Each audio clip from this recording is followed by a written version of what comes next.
Good evening प्यारे बच्चों। आज हम एनपीओ चैप्टर का तीसरा पार्ट जो कि सब्सक्रिप्शन से रिलेटेड है उसके बारे में आपको बताएंगे। इस चैप्टर में सबसे इम्पोर्टेंट पार्ट यही है, इसको ध्यान से कीजिएगा। इसको करने के बाद लगभग आपका 20 से 25% चैप्टर ख़त्म हो जाता है। सब्सक्रिप्शन एक चंदा जो होता है वो एक रिवेन्यू रिसीट है। यह मेन सोर्स है इनकम का एनपीओ के लिए। मतलब एनपीओ की जो मेन इनकम है, मुख्य साधन जो इनकम का है एनपीओ का, वो चंदा ही है। जो भी टोटल सब्सक्रिप्शन होता है, हमने पहले बताया था, वो रिसीट और पेमेंट अकाउंट में होता है।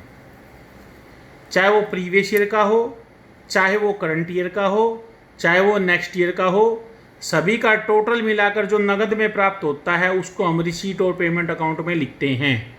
लेकिन जब हम इनकम और एक्सपेंडिचर अकाउंट तैयार करेंगे तो हमें केवल वही सब्सक्रिप्शन लिखना है जो केवल करंट ईयर से संबंधित है, चालू वर्ष से संबंधित है। करंट ईयर वाला ही सब्सक्रिप्शन जो 12 महीने से रिलेटेड है, जो हमारा करंट ईयर में 12 महीने होंगे 1 अप्रैल से लेकर 31 मार्च तक, या जो भी वर्ष आपके क्वेश्चन में गिवन है, उसमें हम केवल करंट ईयर का ही हम सब्सक्रिप्शन लिखेंगे। किसमें? इनकम और एक्सपेंडिचर अकाउंट में। तो इससे क्या प्रूव हुआ कि रिसीट और पेमेंट अकाउंट में टोटल सब्सक्रिप्शन होता है, वहाँ से टोटल सब्सक्रिप्शन हमने उठाना है और उसमें से केवल करंट ईयर का उठाकर हमने उसमें रखना है, बाकी उसमें से ऐड या लेस करके एडजस्टमेंट उसकी कर देनी है। अब इसकी एडजस्टमेंट दो प्रकार से होगी। कोई भी अगर हमें समायोजन या एडजस्टमेंट करनी है चंदे के लिए या सब्सक्रिप्शन के लिए साल के दौरान, तो सबसे पहले हम आउटस्टैंडिंग जो बकाया चंदा है उसकी बात करेंगे, जो अभी प्राप्त नहीं हुआ है। आउटस्टैंडिंग सब्सक्रिप्शन याद रखना, यदि ओपनिंग बैलेंस है ओपनिंग बैलेंस शीट में आएगा, क्लोजिंग बैलेंस है at the end of the year है तो क्लोजिंग बैलेंस शीट में आएगा। आउटस्टैंडिंग सब्सक्रिप्शन हमारी एसेट्स होता है, एसेट साइड में लिखा जाएगा। ऐसे ही सब्सक्रिप्शन रिसीव्ड इन एडवांस जो होगा वो एक तरह से लायबिलिटी है, वो लायबिलिटी साइड में लिखा जाएगा। चाहे ओपनिंग बैलेंस हो चाहे क्लोजिंग बैलेंस हो, आएगा लायबिलिटी साइड में। Opening balance opening balance sheet में, closing balance closing balance sheet में। अब हम बात करेंगे सब्सक्रिप्शन जो आउटस्टैंडिंग है। यदि सब्सक्रिप्शन इसी वर्ष के अंत में बकाया है, जो करंट ईयर है, करंट ईयर के एंड में बकाया है, मतलब हमारा इतना पैसा भी प्राप्त होना बाकी था, तो वो करंट ईयर की इनकम है। वो किसकी इनकम है?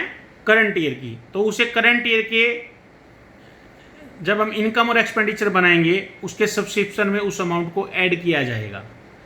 जो भी चंदा वर्ष के अंत में बकाया है उसे इनकम और एक्सपेंडिचर अकाउंट में जोड़ा जाएगा। यदि कोई भी आउटस्टैंडिंग सब्सक्रिप्शन है वो बिगिनिंग ऑफ द ईयर है, मतलब साल के शुरू में बकाया है, साल के शुरू में बकाया है मतलब पिछले साल मिलना था वो नहीं मिला, इस साल वो बकाया है अभी, तो इसका अर्थ है वो पिछले साल से ही संबंधित है। उस चंदे को हम इसमें से लेस कर देंगे। देखिए, it's related to the previous year, यह पिछले वर्ष से संबंधित है और इसका करंट ईयर से कोई रिलेशन नहीं है, इसलिए इसे सब्सक्रिप्शन के अमाउंट में से घटाया जाएगा। किसको किसमें अमाउंट लिखते समय? इनकम और एक्सपेंडिचर में लिखते समय। तो आप नॉर्मली क्या कह सकते हैं, अगर आउटस्टैंडिंग कोई भी सब्सक्रिप्शन है,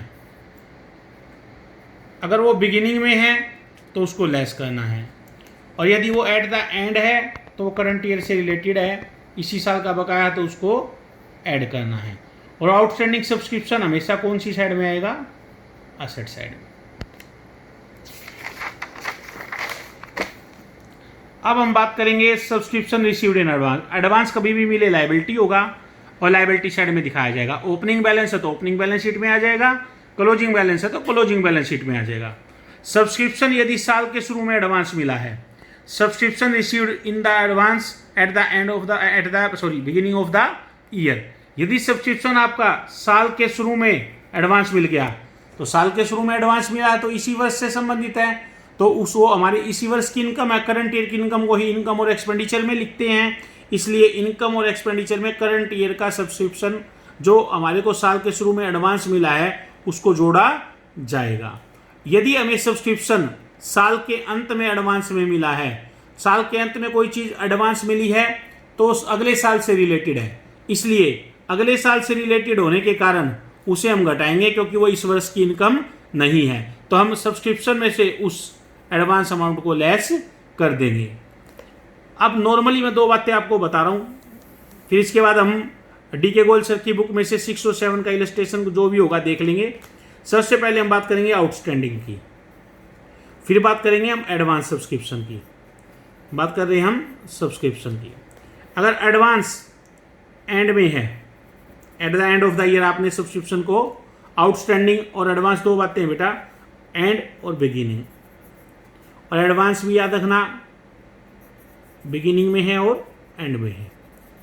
यदि आपका सब्सक्रिप्शन आउटस्टैंडिंग है, वो at the end of the year है, तो उसको हमने इनकम और एक्सपेंडिचर में सब्सक्रिप्शन में ऐड करना है। यदि आउटस्टैंडिंग सब्सक्रिप्शन है वो at the beginning of the year है, वो तो लास्ट ईयर से संबंधित है, वो इस साल की इनकम नहीं है, उसे हम लेस करेंगे।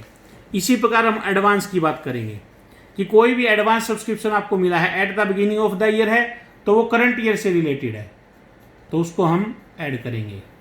यदि कोई भी सब्सक्रिप्शन हमारे को एडवांस मिला वो at the end of the year है, एंड में एडवांस मिला, नेक्स्ट ईयर से संबंधित है, वो इस साल की इनकम नहीं है, उसको हम लेस करेंगे।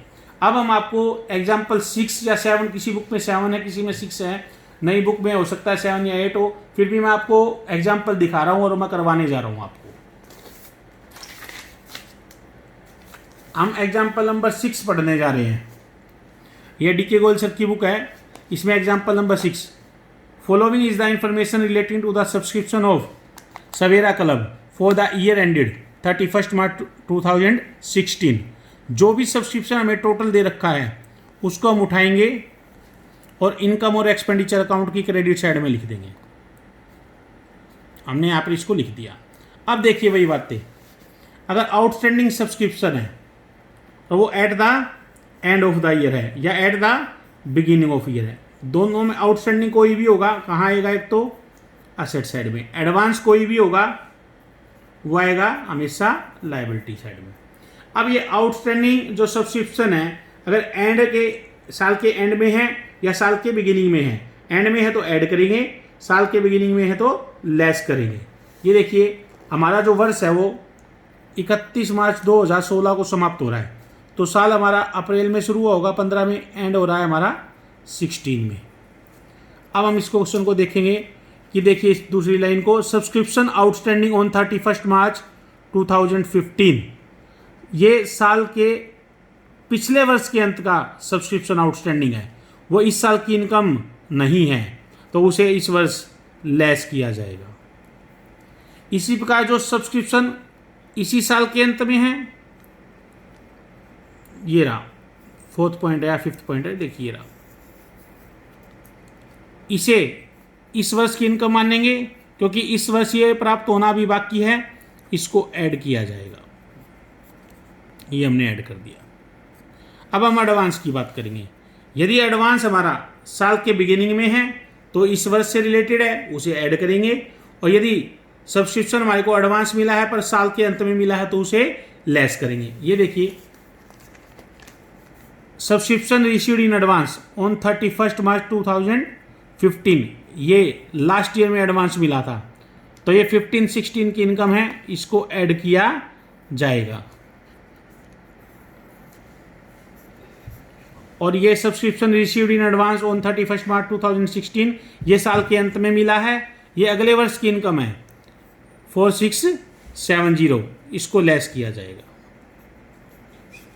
तो हमारा नेट इफेक्ट जो होगा वो इनकम और एक्सपेंडिचर की क्रेडिट साइड में यहाँ पर बच जाएगा। एक बार फिर बता रहा हूँ, यदि आउटस्टैंडिंग है और एडवांस है, दो ही बातें हैं। साल ध्यान से देखिएगा कौन सा है। अगर आउटस्टैंडिंग साल के शुरू में है तो लेस करना, साल के अंत में है ऐड करना, एडवांस साल के शुरू में है ऐड करना और साल के अंत में है लेस करना। एडवांस को हमेशा लायबिलिटी साइड में दिखाना और आउटस्टैंडिंग बैलेंस को हमेशा असेट साइड में दिखाना। ओपनिंग बैलेंस है, ओपनिंग बैलेंस शीट में जाएगा। क्लोजिंग बैलेंस है, क्लोजिंग बैलेंस शीट में जाएगा। एडवांस ओपनिंग है, ओपनिंग बैलेंस शीट की लायबिलिटी साइड में जाएगा। और अंत में है क्लोजिंग बैलेंस शीट की लायबिलिटी साइड में जाएगा। इससे ज़्यादा कोई पॉइंट ही नहीं बनता बेटा।